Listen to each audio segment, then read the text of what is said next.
Hi there. I'm Cantor Wolman from Temple High in Phoenix, Arizona. Excited to share a story with PJ Library. Let's get ready for bed. I've got my pajamas. I've got my sleeping hat.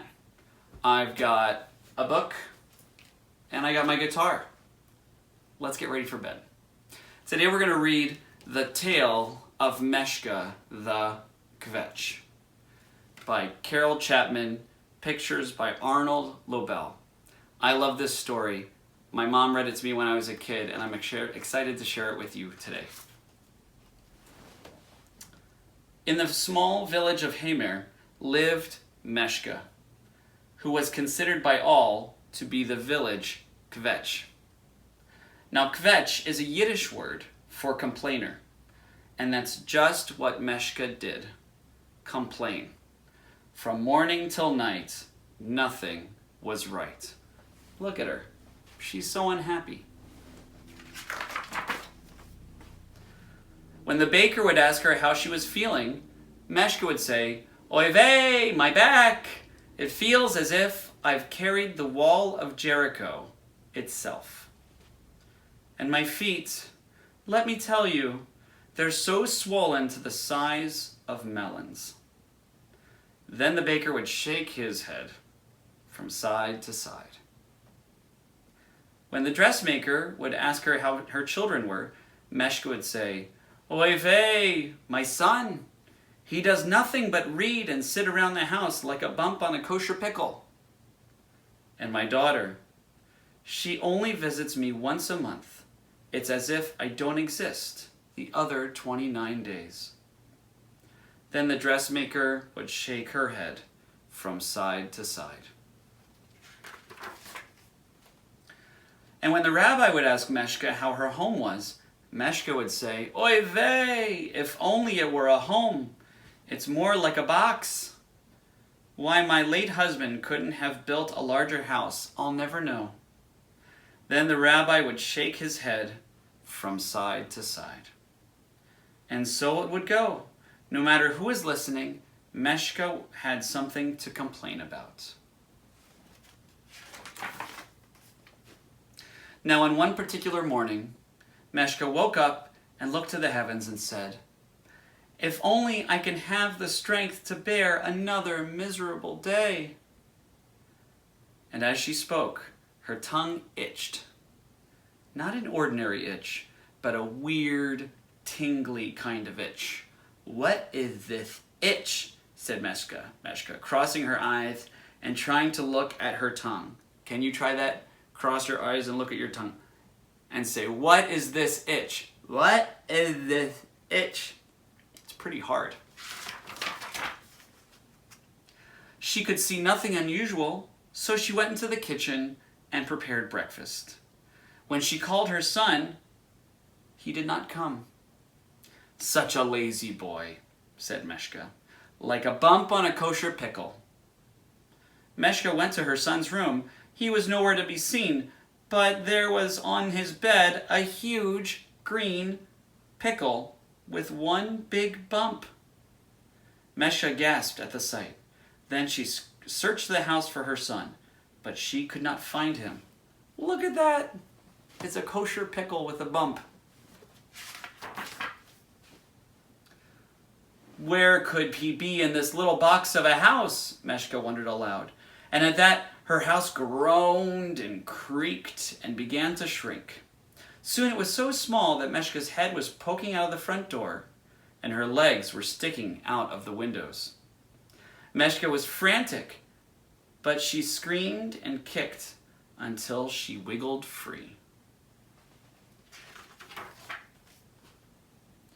"I've got to see my daughter and tell her these strange things," panted Meshka as she ran through the village.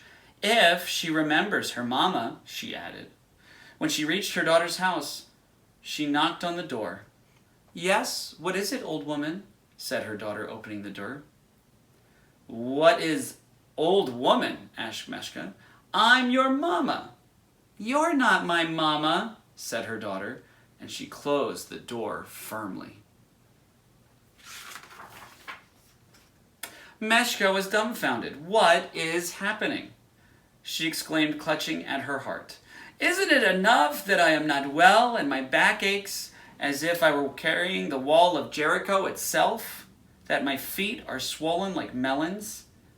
At those words, Meshka's feet became 10-pound melons each. She lost her balance and rolled onto the ground. As she fell, a huge wall appeared, pinning her down. There it is. And there she lay for a good hour, moaning over her dilemma. Can we do a good moan? Oh! Can we do an oy vey? Oy vey! Suddenly, Meshka heard a voice. And how is your home? Meshka looked up and saw the rabbi smiling down at her. Oh, Rabbi, cried Meshka, let me tell you what has happened. The rabbi listened as Meshka told him of her latest troubles. When she had finished, the rabbi shook his head from side to side. I have heard of such cases, he said. Did your tongue itch a strange kind of itch this morning? Yes, yes, Meshka exclaimed. The rabbi shook his head again. I'm afraid you have the Kvetch's itch. The what? Said Meshka. The Kvetch's itch, repeated the rabbi. It happens rarely and only to a Kvetch, and it causes everything the Kvetch complains about to come true. Oy vey, cried Meshka. I have caused these things to happen with my own words? How can this itch be cured? It cannot be, said the rabbi. You will have it the rest of your life. At hearing this, Meshka let out a mournful wail. Should we do it together? Oy vey! However, said the rabbi, raising a finger, if you praise the good in your life, these problems you mention will cease. I don't think he's helping. He's up there on the wall. It's probably not making her feel any better. Let's find out what's happening next. Meshka frowned, thinking about what the rabbi had said. She didn't quite know how to praise because she had never done it before. Very well, Rabbi, said Meshka. I will try. She cleared her throat again and began. My son who is lazy. No, no, said the rabbi quickly. Praise your son. So Meshka started again with a smile. My son who is good. Yes, yes, cried the rabbi. Go on. He reads to seek knowledge, continued Meshka. My house is snug and well built. I am lucky that my daughter, who is busy with her own family, visits me once a month. I am grateful that I am living and in good health for a woman of my years. At these words, the wall disappeared.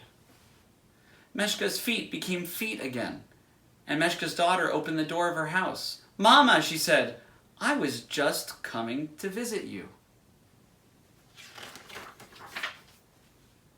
When Meshka returned to her home, she found it just as her husband had built it, and she went to her son's room. There he was, reading a book and smelling a bit like pickle juice.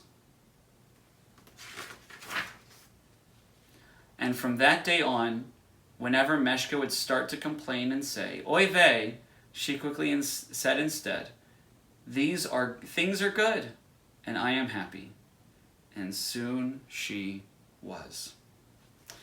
You can see here that there's a checkout from the library. I checked this out from Temple Chai's library. They have lots of books for children and adults. I hope you'll come to Temple Chai and check out everything they have. You can check out books as well. Well, I think it's time for bedtime. So let's get ready. Put on my sleeping hat. Take off my watch to let it charge overnight. And let's sing Shema and Hashkivenu. This is what we do at bedtime with our family.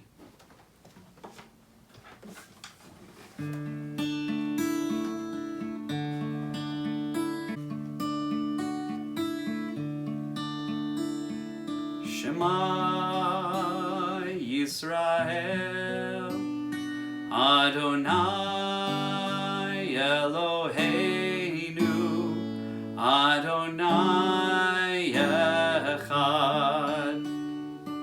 Baruch Shem Kevod Malchuto Leolam Vahem. Hashkivenu Adonai Eloheinu L'Shalom, L'Shalom.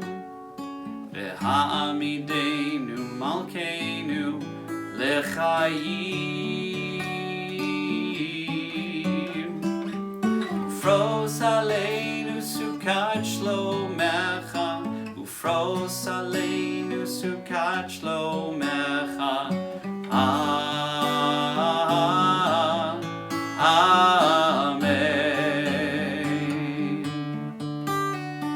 Shelter us beneath thy wings, O Adonai.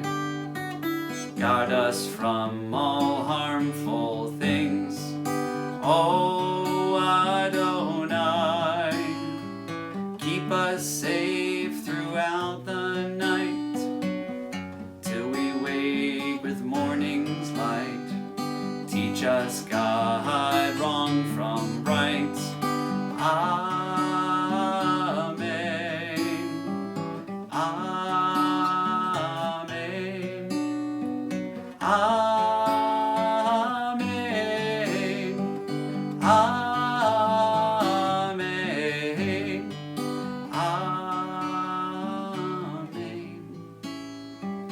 Amen. Amen. Amen.